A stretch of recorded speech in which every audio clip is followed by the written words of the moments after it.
Decíamos que un modo de producción se definía fundamentalmente por dos cosas. Por un lado, por las fuerzas productivas y por otro, por las relaciones, que son relaciones sociales de producción.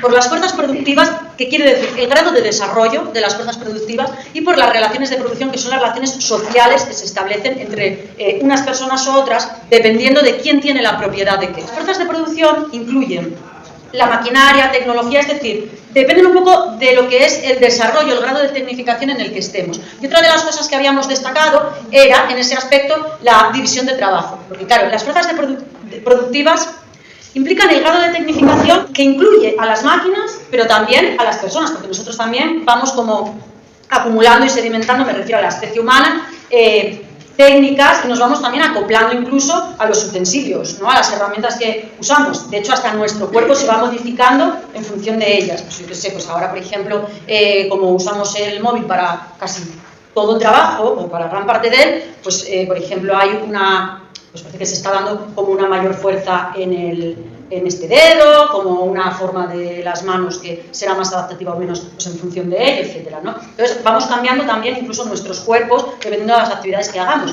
y al final es también una fuerza que ponemos también al servicio de esa producción. Entonces, tanto maquinaria como personas tienen que ver con ese nivel de tecnificación y tienen que ver con cómo se produce.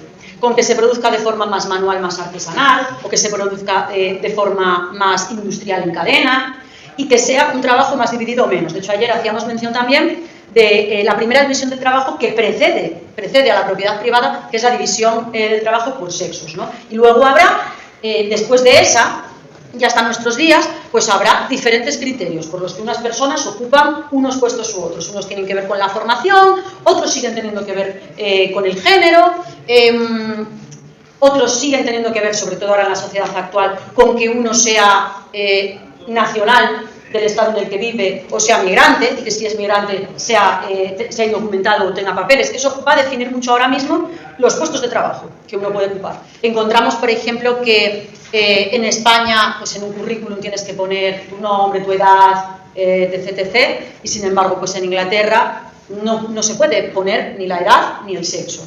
Como que al menos esa primera selección tiene que estar libre de prejuicios o de sesgos de género y de edad, porque como que se trata en unos sitios o en otros de hacer las contrataciones pues buscando un perfil o anulando ese sesgo para la contratación, ¿no?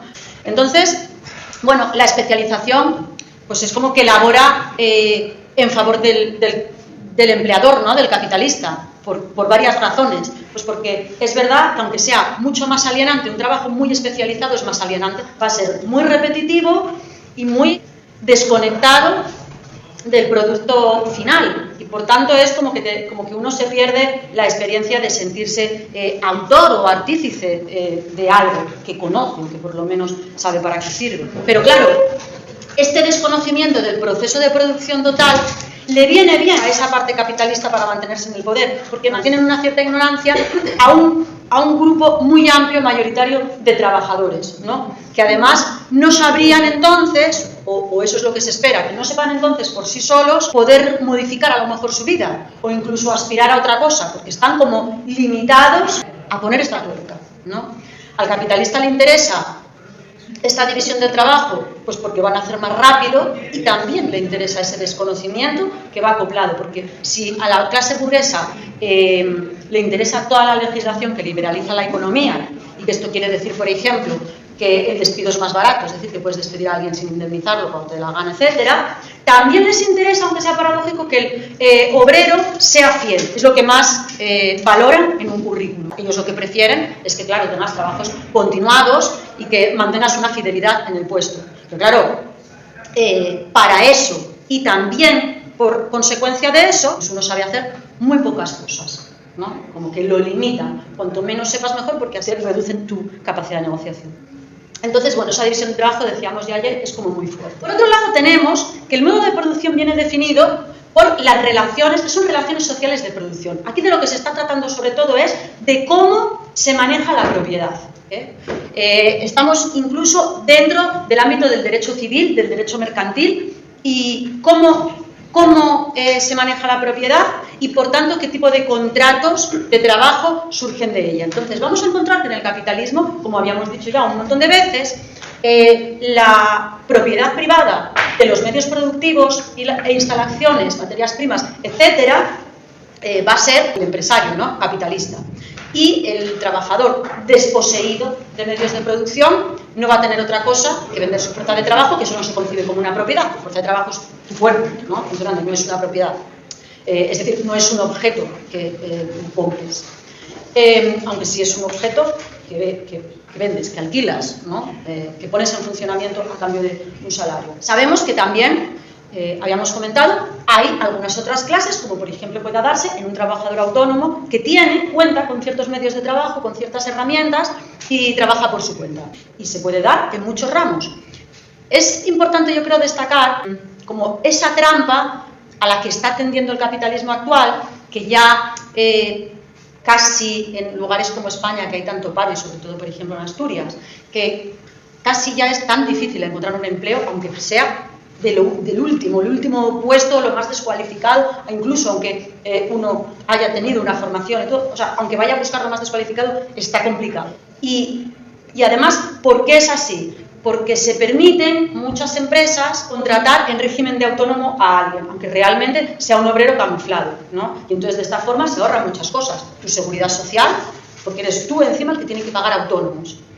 Y si tuvieras que pagar autónomos porque realmente tienes una disponibilidad libre para ti, y entonces, yo qué sé, eres peluquero y vas a peinar a casa, y vas a peinar a donde tú quieras, y cuando quieres, y te haces tu horario, pues bueno, vale. Pero es muy difícil de detectar esta trampa en empresas que, por ejemplo, te dicen, no, una gran peluquería, te contrato, pero como autónomo. De tal manera que tú te pagas todo, tú traes tus herramientas, tú traes no sé cuántos, pero al final estás nada más constreñido a ese lugar de trabajo, es decir, eres un obrero de ese lugar, solo que en unas condiciones todavía más inestables, paupérrimas, etc., ¿no? Hay otras veces, por supuesto, que el autónomo es un autónomo real, puede tener pues un pequeño negocio o lo que fuera, ¿no? Pero ya dijimos que tienden a ser esos autónomos proletarizados, es decir, que tienen unas condiciones parecidas a las del obrero en cuanto a capacidad económica, a nivel adquisitivo, y que además están como en constante peligro y cada vez más creciente de ser eliminados por falta de competitividad. Una tienda pequeña no puede competir con un gran supermercado, ¿no? No puede abaratar los precios tanto, no puede trabajar con las condiciones y rentas disminuidas que permite trabajar a gran escala, que permite hacerlo cuando es a gran escala o cuando se compran materias primas a gran escala, etc. Entonces, bueno, es como que están más o menos condenados a desaparecer. Estas relaciones sociales de producción, decíamos que afectan a los contratos justo por esto, porque si se da un contrato entre obrero y empresa, va a ser un contrato laboral. Pero, por ejemplo, en el caso de que a uno lo contraten solo como autónomo, entonces ya el contrato no es laboral, es mercantil. Es como que contara como si fuera de empresa a empresa, como si fuera en igualdad de condiciones. Pero claro, hay igualdad de condiciones entre Aceralia y uno que trabaja recogiendo escombros de Aceralia como autónomo con su vehículo. ¿Hay una relación de igualdad? No.